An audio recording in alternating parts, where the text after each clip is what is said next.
Of the record.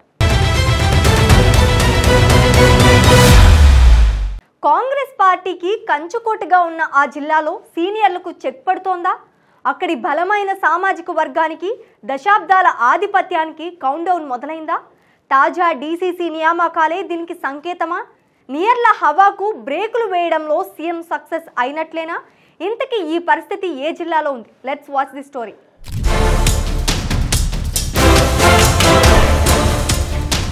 Congress పార్టీలో సుమారు 30 ఏళ్లుగా ఈ సీనియర్ నేతలంతా తలపండిన రాజకీయ ఉద్దండులే. అయితే నల్గొండ సీనియర్ల ఆధిపత్యానికి చెక్ పెట్టడంలో సక్సెస్ అయ్యారట ముఖ్యమంత్రి రేవంత్ రెడ్డి.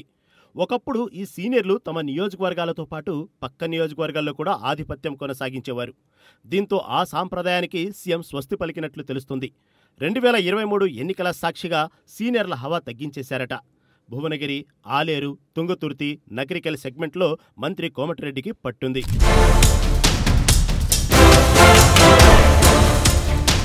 గత ఎన్నికల సమయంలో ఆయన చెప్పిన వారికే టికెట్ పక్కా అన్న ప్రచారం జరిగింది.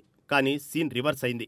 కోమటిరెడ్డి సిఫార్సు లేకుండానే టికెట్ల కేటాయింపు జరిగింది. అంతేకాదు భువనగిరి, నకిరికల్ టికెట్ల విషయంలో అధిష్టానం ఫైనల్ చేసిన అభ్యర్థులను కోమటిరెడ్డి వ్యతిరేకించినా అధిష్టానం పట్టించుకోలేదు. చివరికి రేవంత్ నిర్ణయమే ఫైనల్ అయింది. రేవంత్ రెడ్డి సీఎం అయిన తర్వాత ఉమ్మడి నల్గొండ జిల్లాలో సీనియర్ల పవర్ తగ్గిందన్న ప్రచారం జరుగుతోంది. సీనియర్ల ప్రతిపాదన, సిఫార్సు లేకుండానే నామినేటెడ్ పోస్టులు ఇవ్వడంతో వారి ఆధిపత్యాన్ని తగ్గించినట్లయింది. సీఎం అనుచరులైన బండ్రు శోభారాణి, పటేల్ రమేష్ రెడ్డి, ఆయన బంధువు గుత్తా అమిత్ రెడ్డికి కార్పొరేషన్ పదవులు దక్కడం సీనియర్లకు మింగుడు పడని అంశంగా మారింది.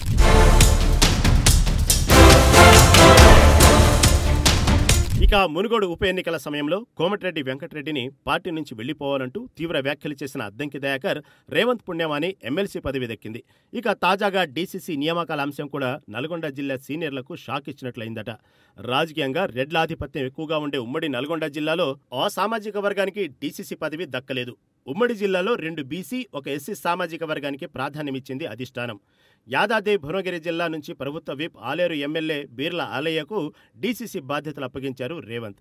ఈయన కోమటిరెడ్డి బ్రదర్స్ అనుచరుడే అయినా ప్రస్తుతం ముఖ్యమంత్రి రేవంత్ రెడ్డి కనుసన్నలో పనిచేస్తున్నారన్న టాక్ వినిపిస్తోంది.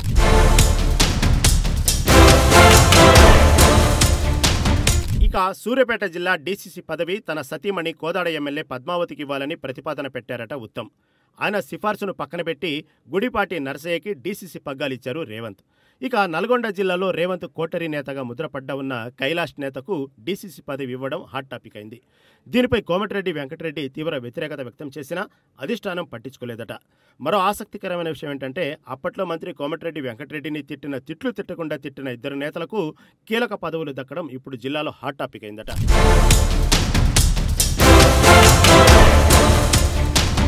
మొత్తానికి ఉమ్మడి నల్గొండ జిల్లాలో ఇప్పుడున్న సీనియర్లలో కుందూరు జానారెడ్డికి, ఉత్తమ్ కుమార్ రెడ్డికి కొంత ప్రాధాన్యమిస్తున్నట్లు కనిపిస్తుంది. కోమటిరెడ్డి బ్రదర్స్ ఆధిపత్యానికి దెబ్బ కొట్టేందుకు రేవంత్ చేసిన ప్రయత్నాలు సఫలమైనట్లు కూడా ప్రచారం జరుగుతుంది. వారి సొంత నియోజకవర్గంలో తప్ప మిగతా నియోజకవర్గాల్లో వేలు పెట్టకుండా చూడటంలో సీఎం రేవంత్ రెడ్డి సక్సెస్ అయినట్లు కూడా ప్రచారం జరుగుతోంది.